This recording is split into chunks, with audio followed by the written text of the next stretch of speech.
News 46. Local coverage you can count on.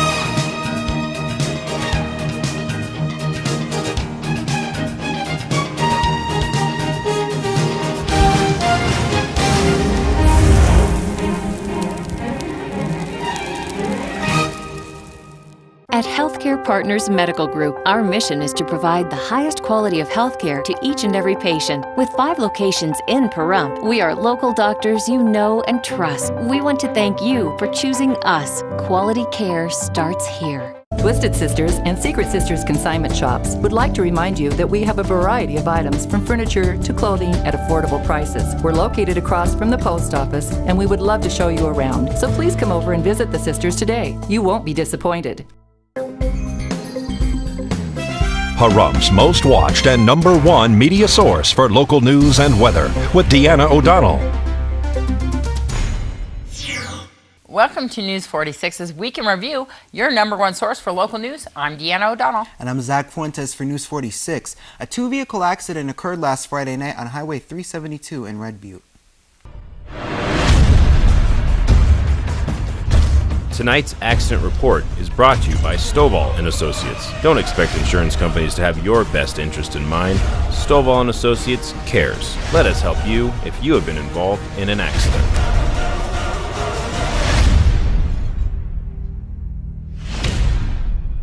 A 2-vehicle accident occurred on Highway 372 and Red Butte just before 5:30 on Friday night.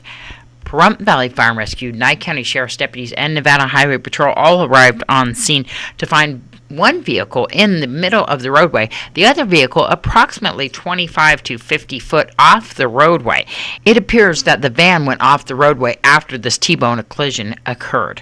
Nye County Sheriff's deputies blocked traffic in the westbound direction in both lanes while Nevada Highway Patrol conducted the investigation. One woman was transported to Desert View hospitals with injuries. The other people inside the van sustained no injuries in this accident. Nevada Highway Patrol actually pulled the pickup truck off the roadway into the desert area so that traffic could continue to flow. This is Deanna O'Donnell on Highway 372 and Red Butte for News 46. And one woman was ejected from her van on Highway 160 in front of Spring Mountain Motorsports. Her 4-year-old daughter was also in the vehicle.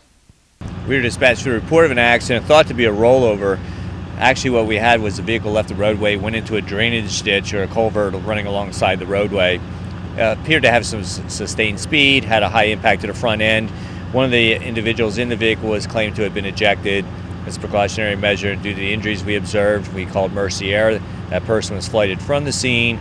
Crews then secured the second patient, who was removed to the local hospital, and then assisted NHP with their investigation. And you were on scene as well, firefighter? Yes. Yes, I was. And tell me a little bit about, I know that were you carrying the child that Yes. Was also involved in the accident? Yeah, it was a 4-year-old female. It had some minor scrapes on her from the accident. And I know that we landed Mercy Air on scene for, I believe it was the mother of this accident, but the car did not in fact roll over? It did not appear to roll over. It appeared to impact the side of the culvert and then turn in a fashion that faced it in the opposite direction in which it was traveling. Did we have to extradite the child at all, or was the child already outside of the vehicle? Both occupants were out of the vehicle upon our arrival, and so there was no extrication involved. And an off-duty sheriff's officer was on location, gave us some real good information up front, so allowed us to proceed with the Mercy Air, getting additional resources in. And the child was treated locally then? That's our understanding, yes. A private medical patient transport vehicle carrying a patient rolled over en route to Pahrump on northbound Highway 160 just south of town. Yeah, we're just right around marker 41's right behind us, just a couple miles south of the county line. Basically, we have a failure to maintain lane. We're not 100% certain yet why that happened. The driver thought something ran in front of her, but it's probably, people get tired. You can think lots of things, but she definitely went off to the left, overcorrected back, and rolled. One was transported by life flight to Las Vegas, and one is going to be taken into the Pahrump Hospital. And so we're talking once again whether or not the cause, but an overcorrection and losing control of the vehicle. Yes, it is. And 2 occupants only of this vehicle? Yes. Any ejections? Do you know? I'm not sure about ejections. I haven't got to talk to them. I'm not positive. Does it appear to be drugs or alcohol involved, or is that further investigation? Well, we're still looking at it, but it doesn't. On the surface, a preliminary investigation doesn't reveal anything. Just possibly got off the road and overcorrected back at this point. And then I know that we closed the roadway for Mercier to land on scene. Yes, we had to shut it down for life flight and until we get everything done. We were taking up all the road with the emergency equipment. They did have to do some extrication, so it takes the equipment, the trucks to get up there. Do you know if one of them was already out of the vehicle when they arrived? I do not know. I got here after the fact. The fire department was here way ahead of us. And do you know if we'll be opening up the roadway soon? Pretty soon. I'm going to check with the other troopers that are on scene. They're back there working with the NDOT to see what we can do, and then we'll coordinate that with the fire department as they're ready to pull out. And NDOT was on scene very quickly here. Were they working here on scene? They were working in the area. I'm not certain whether it was just a coincidence they're going by or if they were working something nearby and seeing it. I'm not sure. Yes, the accident actually occurred south of town on the northbound lanes. It was a single vehicle rollover. Upon our arrival, Medic 5 was actually here within about 30 seconds because they were actually on an interfacility transfer to a Las Vegas-based hospital. They came upon the accident. They completed their investigation, found one person entrapped in the vehicle, and the second was already out. So the original assignment for the motor vehicle accident was upgraded to a rescue assignment. Brought the extrication tools out, did a door pop, and got the patient out. Medically, they required Mercier, who then transported him to a trauma center in Vegas. And the other person was already out of the vehicle. Did they self-extricate or were they ejected? Do you know? I don't know that answer, only because they were out and about upon our arrival. So we treated them as having some severe injuries, and they were transported local. I know that we have, I believe, engine 1 here. What else do we have? You had 3 medic units. The medic unit that was on the interfacility transfer stopped and rendered aid and gave a primary assessment.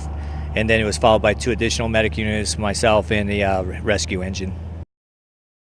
A large amount of cash was also located inside the vehicle at the time of the accident. According to law enforcement, the investigation does not reveal at this point that any illicit activities are involved in this accident. And a minor 2-vehicle accident occurred last week on Wilson and Lola in front of Desert View Hospital. Yeah, we got dispatched for 2-vehicle MVA at Wilson and Lola. 100 of private arrival, found a 2-vehicle, minor damage, no entrapment, and minor injuries. And is somebody going to be transported from the scene? I believe they all signed AMA, so no transports. And I know that we had an engine and medic 1 arrive on scene as well. Yeah, that's standard for us, MVA. It's medic and engine. And now we have some updates for you regarding 2 of the accidents that recently took place on Highway 160. In regards to the single vehicle rollover that occurred on Highway 160 just south of town yesterday afternoon, both occupants are out of the hospital. The driver was treated and released from the local hospital here, Desert View, and the passenger was flighted into Las Vegas and has since been released as well. The accident that occurred on Tuesday night in front of Spring Mountain Motorsports with the woman and her 4-year-old daughter, the woman was ejected from the vehicle.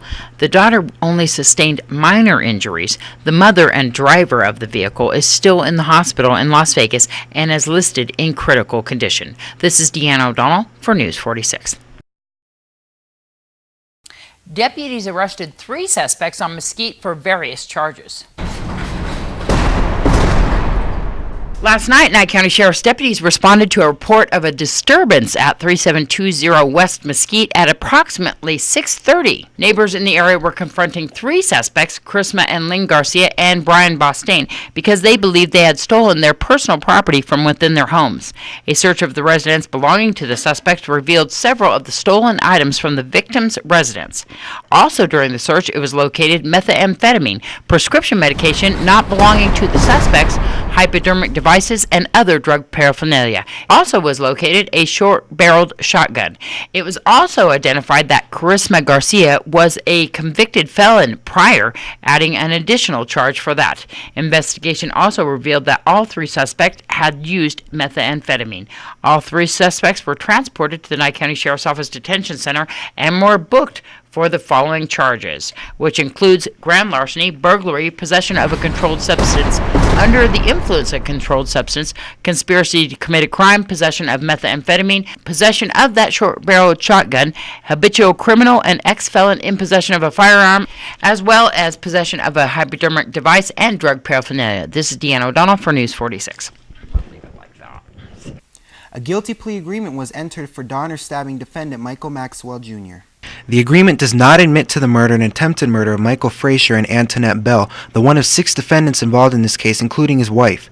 Michael Maxwell signed an agreement with Nye County Assistant District Attorney Kirk Vitto, admitting to solicitation to commit murder with use of a deadly weapon, which carries a sentence of 2 years and not more than 15 years, and/or fine up to $10,000. Attempted theft, which he accepted a sentence of 1 year and not more than 5 years, and/or fine up to $5,000.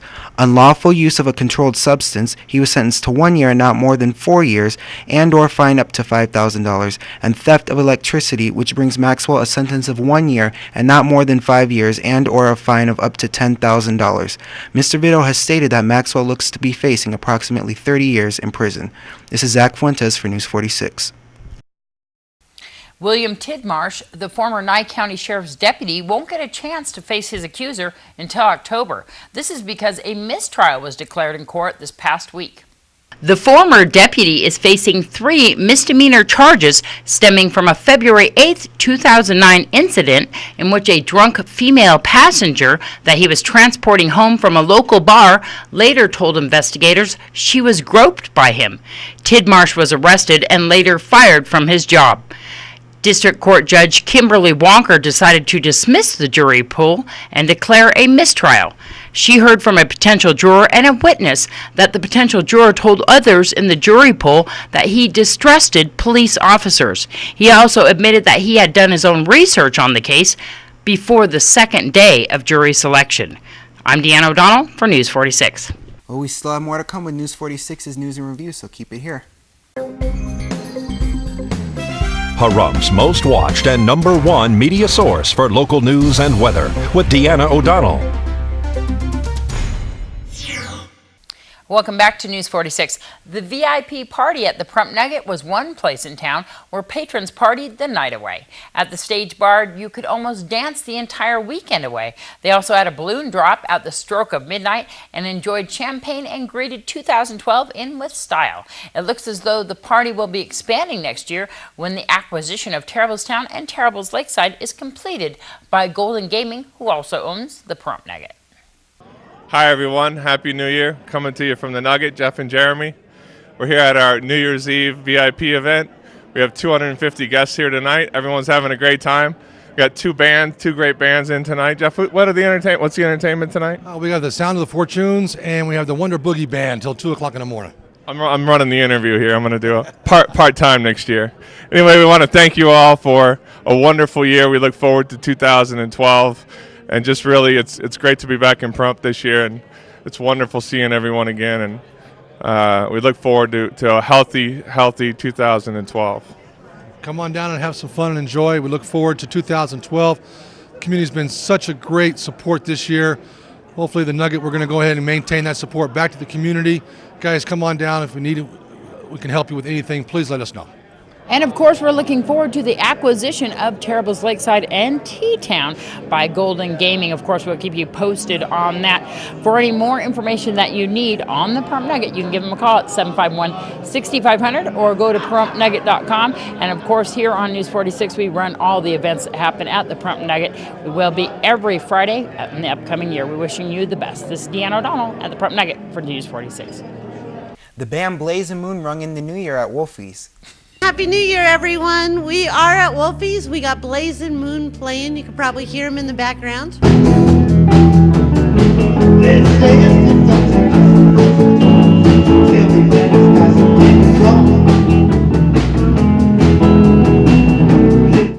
We have a bar full. We will have a complimentary buffet starting at 11 p.m. We're going to have pizza and appetizers and roast beef, and Ray's cooking up some special dishes. Yeah, so he always does that, doesn't he? Oh, he does. And he always does it right. Yeah. And Ray always does it big. Yes, he does. So it's going to be awesome. And then, of course, we got the champagne toast at the stroke of midnight. How's 2011 been to Wolfie's? It's been good. It has been good. We're maintaining. We've done everything that we possibly could to keep our employees working and to keep prices down. And even though the food costs have gone way up, we haven't raised our prices because, you know, we realize it's a tough economy. So we're cutting back in other areas so that we don't have to raise prices and pass the increased expenses to our customers. And the food here, just like we spoke about, is amazing beyond words. And of course, you have duck pin bowling and the bar and entertainment and so many different things here. You can also have parties here. We do. We have a banquet room. We have facilities that can house 30 people up to 80 people, because we also have the RV clubhouse, which we utilize for parties as well. And of course, we can't forget Best Western. Tell me all the wishes and hopes for the new year for the citizens and for Wolfies itself. We're just hoping that everyone has a prosperous new year. We're hoping that everyone finds jobs, we get our community working again. And you know, me personally, I'm hoping that we find homes for all the homeless animals this year. Carol Fusillo took the crown of Miss Senior Nevada in August. She has been busy proudly upholding the title and has so much more to do. Things are going very well, thank you. I won August 15th over at the South Point, and I was dancing. And my background, I'm sure, had a lot to do with it because my platform is for the good of seniors, and I'm really working that. Since I've been Miss Senior Nevada, I have been performing in different places, activities during Christmas for different things in Las Vegas. We had a show here also for Meal on Wheels, and I performed there, and I also did the announcing, and I was very happy to do that. But this is just the beginning. I'm going to be going through the whole state this year with this platform with seniors helping seniors called Welcome Home Ministry, and I'm just very excited about whatever I can do to help the seniors in this community. And once again, Welcome Home Ministry, you're going to have your first seminar coming up. Tell when that is. Yes, that's this coming Monday night, January 9th. Doors open up at 5:30 till 6 o'clock, and then, of course, I will begin at 6. And it's at New Hope Fellowship Church on 781 West Street, which is between Wilson and 372. There you go. And for more information, they can call you? Absolutely. 990-6811. There's a new bookstore in town, and it's right next to the Pahrump Community Library. In fact, it benefits the library. A library board member purchased the building and property, which was formerly East Street Cycles. The member donated the property to the library for their use. It is now a used bookstore and somewhat of a thrift store. Well, we have a few things going on this month. We're starting a coat drive on the 9th through the end of the month, and those coats will be given to a charity here in town. We will be closed on the 16th, which is a holiday. We are going to be having Family Craft Day on the second Saturday of the month. We'll be making snowflakes, so you can come in with your children. Usually takes anywhere from 10 to 15 minutes to do that. There's not really a lot going on this month, just our usual stuff, our anime club, our book club on this third Tuesday of the month. Then I think the knitters and crocheting are still coming on I think it's Wednesdays. And Shakespeare is still coming, so mostly our basic things. I would like to tell you about our bookstore next door. It's called The Second Chapter. It's open on Monday, Wednesday, and Fridays from 10 until 3. And we have a surplus of books over there that we're selling, and movies, and a few odds and ends. So come and see us over there and find something you might like. That's wonderful. The bookstore, this is for purchase and things that you guys are trying to get rid of right now. Yes, that's correct. Lots of books over there for purchase. And as well, there's computers that people can use here at the library. Yes, we have computers for the public. They're welcome to come in and use those. And you also have movie rentals, don't you? Yes, we have lots of movies, DVDs, and still some VHSs, because some people are still using VHSs. So for more information on the library, how can they contact you? They can call us at 727-5930. Where are we located? We're located at 701 East Street. What's the hours here? We're open Monday through Thursday, 10 till 6, Friday and Saturday, 10 till 5. The Chapter 2 bookstore is open Monday, Wednesday, and Friday from 10 a.m. until 2 p.m. It is located right next door to the library on East Street. And our weatherman right here, Zach Fuentes, receives occasional wind reports from local John O'Brien and his weather station right here in Pahrump. We took a tour of the location near Gamebird and Homestead. Yeah, I'm glad you asked. Basically what we got is the Boy Scouts, in conjunction with our family, had put up a tower here about 6 years ago. And it's a Columbia weather system, a very accurate system. It's fully digital, and it's put on a computer, and we keep the statistics for Pahrump. And any of the events, what we call events that are reportable to the National Weather Service, we're weather spotted, and we give that information to the National Weather Service. How many different uses does this have? Well, in our particular case, we use it also for agricultural. We use this to determine how long we have to water. We've got the evaporation rate for our crops, and we put that programming in, so it tells us exactly how much water we have in order to produce the crops. So we save a lot on the watering also. Tell us a little bit about how the National Weather Service uses a weather spotter like yourself. Well, I've been a weather spotter since the late 80s, early 90s. And any type of event, if we get wind over 40 miles an hour, if we get substantial rainfall, or if we're getting wind shears or downdrafts, or if we have a lot of the dust devils and things going through the valley, we report those so that the National Weather Service can go ahead and properly notify people, especially, like the trucking industry, campers, RVers, people that are traveling our roadways. They need to know when we're having those wind shears and stuff coming through the mountains. Have the Scouts themselves learned how to use the system? Oh, yes, they have. We've got a number of them that got their weather merit badge through this particular system here. So they're keeping track of the data. And for instance, we had 1.89 inches of total rainfall the entire year last year at this location. That doesn't mean that you had 1.89. It means just at this particular location. We have a lot of areas here in the valley that will have heavier precipitation, and a lot of areas that might not have any. And you were a part of Pahrump Valley Fire and Rescue. Tell me how many benefits that this had for just the Pahrump Valley Fire and Rescue. Well, when we were going to have certain events coming up, I would notify the fire chief that, let's say we were going to have high winds this afternoon and that they were going to be putting warnings out. What I would get is I'd get the information from the National Weather Service would come up on the computer, which automatically would email me on my telephone. And it would let me know what the weather was going to be, what our durations were going to be. So let's say we could be a little better protected and prepared, as the fire department, for an event that would be coming up. So let's say we were going to have a dust storm or high debris, or if we had fires, we were noting the fact that we were going to have high sustained winds in an afternoon, we could be prepared for that. Okay. Can you tell us a little bit about each component of the tower? Yeah, if you look at the tower itself, on the far left-hand side, we've got a temperature. It looks like a bunch of dishes that are inverted. Inside's a digital temperature probe, and then also a humidity probe. And then the gold-capped device is a rain gauge. It's accurate to 1/1000th of an inch of rain.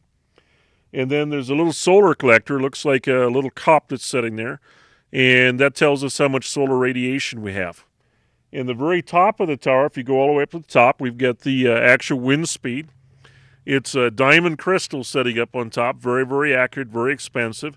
And it can tell me my wind speed in 1/10 of a mile-an-hour increments. A popular show in town is recorded right here in the KPVM studios. The producer of Young at Heart, Pat Wall, invites you to watch. It's an hour-long show, and we're geared toward the more mature market from age 50 on up, because that's mainly the group that we have living in our community. About 80% of us are falling in that group. It's really true. You have a wide variety of subjects and topics and guests. We do. We have entertainment, which of course everybody loves to be entertained, and we have a huge base we draw from. A lot of our celebrities from Vegas come down, and we have a lot of talent right here in Pahrump. We also do educational bits, like on our show today we're going to be talking about computers, because a lot of us in the senior market are basically clueless. Yeah. There you go. Who's your host? We have Al Jones and Lynn Peterson, and we're now adding something different in that we're bringing in a celebrity host for the show. That way people can actually get to know some of the people we have on as guests in another venue. When does the show air?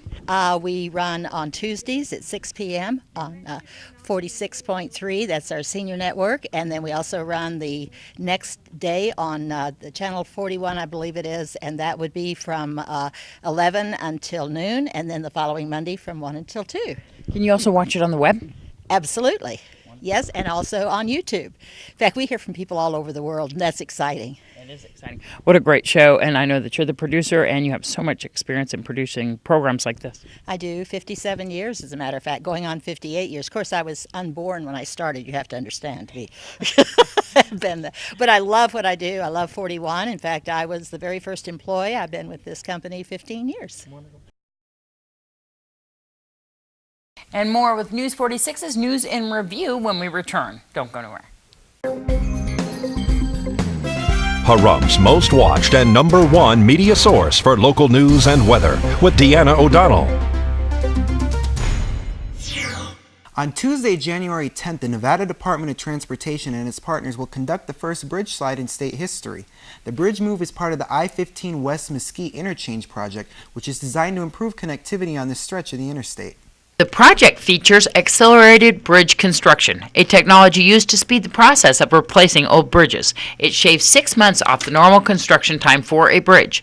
The bridge slide is expected to save Mesquite residents and commuters $12.7 million in time and fuel cost. As part of the project, new I-15 bridges are being built on temporary foundations adjacent to the current bridges. Each existing bridge will be demolished and the new bridges will be slid into place using hydraulic jacks, Teflon rails, and liquid dish soap for lubrication. This is Deanna O'Donnell for News 46.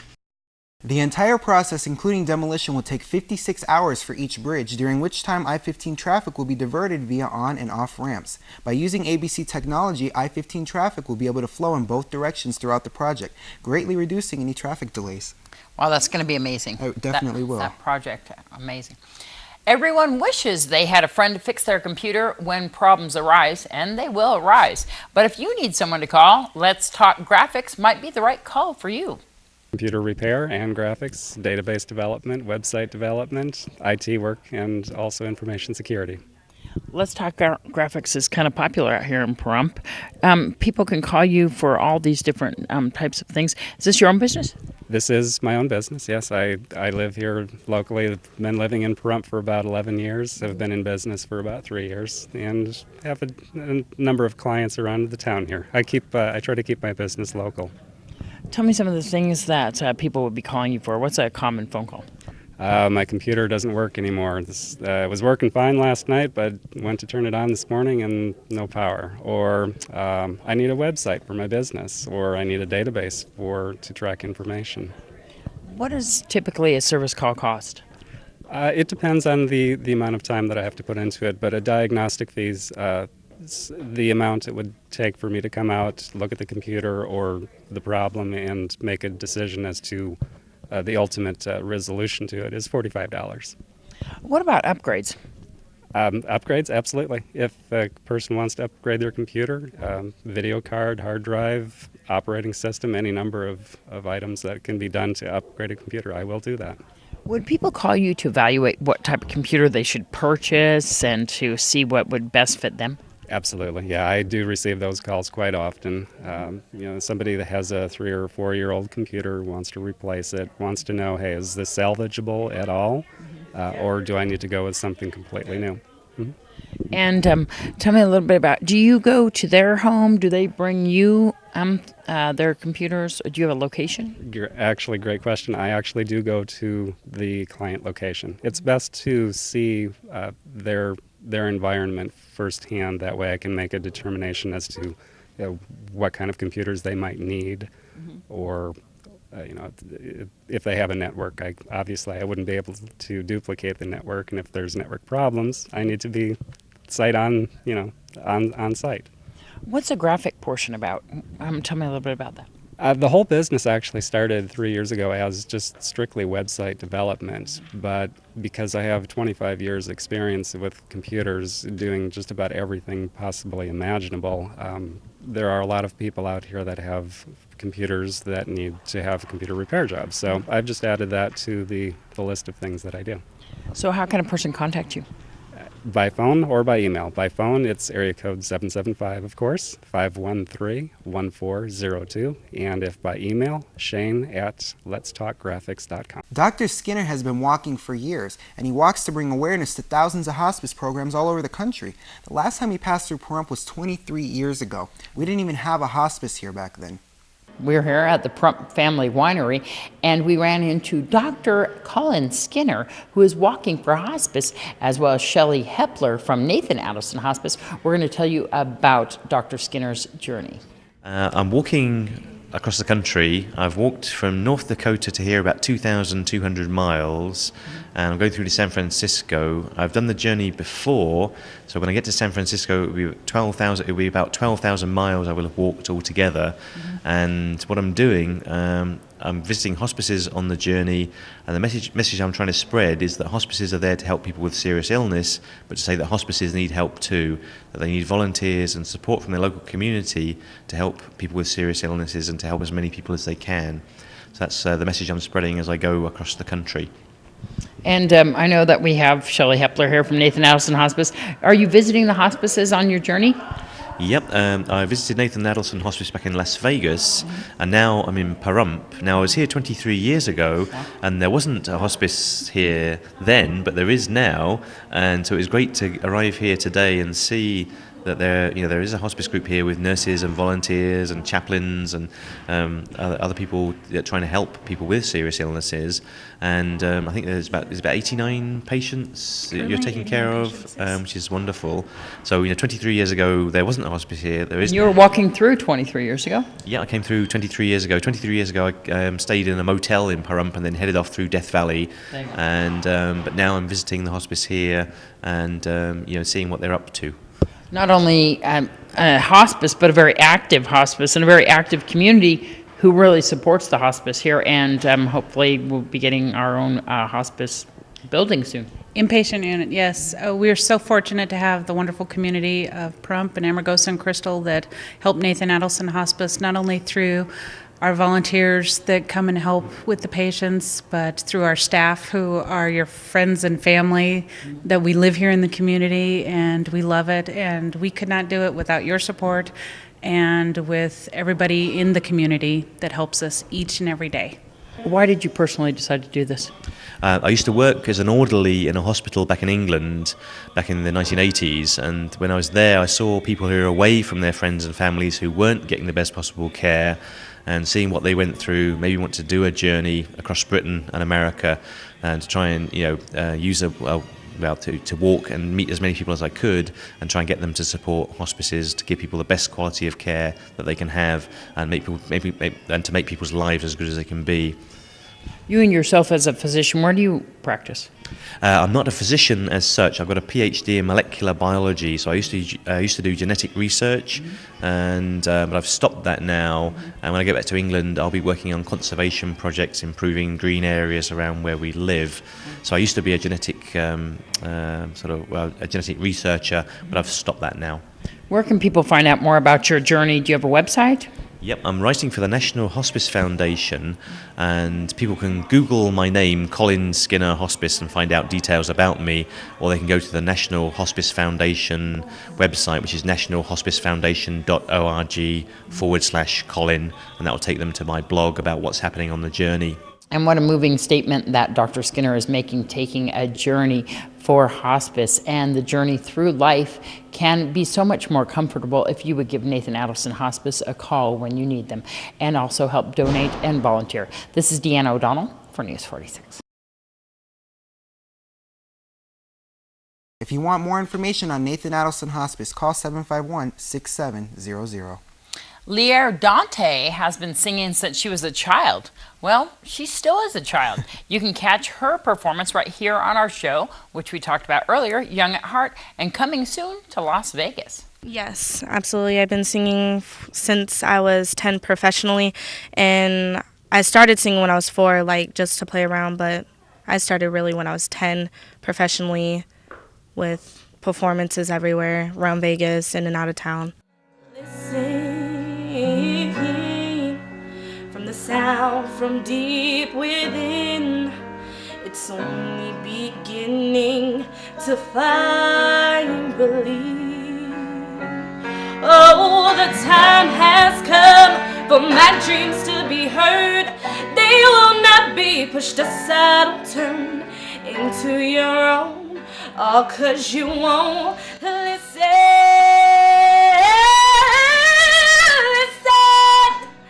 Oh,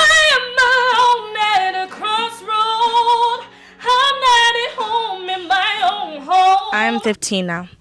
And I know that you're looking at possibly signing a record deal tomorrow, actually. You're having a meeting. Yeah, we're having a meeting tomorrow, so I'm crossing my fingers. Hopefully they'll take me. If not, just keep on doing what I'm doing. Are you here locally or are you in Vegas? I'm here in Vegas mostly. I do a lot of performances in Vegas, but kind of slowing down because I'm working on my album and stuff like that. And I know that you're going to have an album coming out in the spring. Yes, it's got all type of different music, as in pop, reggae. There's like different people I work with my music that we're planning on adding onto my album. But there's a lot of different stuff, and I think you guys will definitely like it. Do you play instruments too as well? I used to play piano. I stopped playing for a while, but I know my chords, so I think I know how to play the piano, Are you writing your own stuff? Yes, I do. I write my own stuff. Some people, Donnie Lyle and Kevin Crump, they send me music. They used to work with like Britney Spears and Chris Brown, all types of popular people, so they send me out songs to work on. I know that May 5th you're going to be performing at the Susan G. Komen Foundation in Las Vegas on Fremont Street. Yes. I always do that pretty much. I'm endorsed by Susan G. Komen, and I have another singer that's going to be performing with me. Her name is Stefania, and I think it's going to be a really great show. And March 25th, the Finley Cadillac Through the Years. Yes, I've done that last year. I had a lot of fun because I got to see all these cool cars, So that's going to also be a great performance too. I'm really excited for that to come up. I know that you're going to be on Young at Heart, and people, of course, can see your performance on there as well. But if people want to check out your music, do you have a MySpace, Facebook? I have a MySpace, same old thing, Liar Dante. And then I have a Facebook that is mostly managed now because MySpace is kind of low. But Facebook, Liar Dante. Spell that? L-E, capital A-Y-E-R, Dante, D-A-N-T-E. Let's see what's coming up with my buddy, Mr. Movie Phone. Action! Happy New Year at the movies, everybody! Or maybe not so much. 2011 was a crummy year at the box office, and 2012 isn't exactly starting out like a woman possessed. Or is it? As another exorcism movie hits theaters, The Devil Inside. I found 4 voices on the recordings. What does that mean? Multiple demonic possession. Please help my mother. The movie follows a woman named Isabella whose mother is locked away in a psych ward for brutally killing 3 people. 20 years later, Isabella travels to the insane asylum to find out that her mother isn't possessed by 1, but 4 demons. The real deal? Really? 4 demons? Just the more demons, the better? This is how we have to start the new year? The only savior here is that there was no screening for critics, which I'll consider a late Christmas present. But if you spend the $12, I fear the devil made you do it. I'm out. Heading into more theaters, a boy is determined to solve a family mystery in Extremely Loud and Incredibly Close. Where are you? I'm on the 106th floor. I'm gonna be fine. I'm gonna try to call you again in a few minutes. Please just stay talking to me. 2 years later, Oscar is still reeling from his father's death in the September 11 attacks. When he finds a key hidden away, he sets out to find the object it unlocks, convinced that it will bring him closer to his father. Starring Tom Hanks, Sandra Bullock, and Thomas Horn. The real deal? Look, this is a well-executed movie with a lot of drama, but it's a 9/11 tearjerker that misses the mark. Extremely Loud and Incredibly Close feels extremely calculated and incredibly manipulative. I'm out. Now remember, for your showtimes, your tickets, my 6-second reviews, so much more, go to MoviePhone.com. So have a great weekend, everybody, and I'll see you at the movies. That's a wrap! Parents and the community all gathered last week to see the new high school building at Pahrump Valley High School. We spoke to a very proud principal, Mr. Max Buffy. Yeah, it's just great. We've got, I don't know how many people have come in tonight. I'm going to pick at probably 700 at least. A lot of students, a lot of parents coming in, looking at the new building, a lot of favorable comments from them, a lot of questions, but we will be up and running for tomorrow morning. This is exciting to have this kind of new facility for you to head. It's a facility that I've been to some colleges that don't have facilities like this. So it's a wonderful facility. Our students deserve it. It's about time. And the students are excited. I mean, just to hang out with these great kids and listen to them, they're excited about the new building. So I'm excited just by association. And I think people need to come in and see. It's a great facility, and it is available if people want to use it for activities on weekends and stuff. We do have a small rental charge, and we'll be working that out with the superintendent. That money stays in the school. I get to use that for school improvement on our buildings, and it does come in handy. So it's a real nice facility. We've already talked about having winter homecoming here. We'll be able to decorate up the courtyard, and I'm going to tell you, there's not a school in Vegas that's got anything on us. Well, that's all, folks, with News 46's Week in Review. This weekend there aren't going to be any events, so everybody's still recovering from the holidays and everything. New Year's, Christmas, we're still recovering from it. But I'm sure pretty soon there will be events going on. Well, there's a few events. Some of the ones that we can mention is the AYSO. Oh, yes, definitely. They're having their soccer sign-ups on Saturday morning from 9 till noon, and that's at Ian Deutsch Memorial Park. So if you want your kids to sign up for soccer for this upcoming season, go to Ian Deutsch Memorial Park from 9 to noon. Also, they're looking for coaches and all different types of volunteers for that program. It's amazing. You can also go on their website at the Prump AYSO website to find out more information, but I would suggest going down to the park down there. And, of course, you guys know that's right between Pahrump Valley Boulevard off of Honeysuckle, formerly Honeysuckle Park. And you can see them down there to sign up and find out all about what they have to offer. And as well, we always keep you updated on all the events coming up. And like Zach said, with the weekend, with all the holiday events, yes, they've been kind of slow. A lot of people don't book events during this time of the year. But you'll see in the coming weeks, massive events coming up, including Pahrump Valley Speedway. It's going to start kicking in again. Oh, that'll be exciting. It's going to be great. Definitely. And, of course, we'll see you here again next week. I'm Deanna O'Donnell for News 46. And I'm Zach Fuentes. Have a great weekend.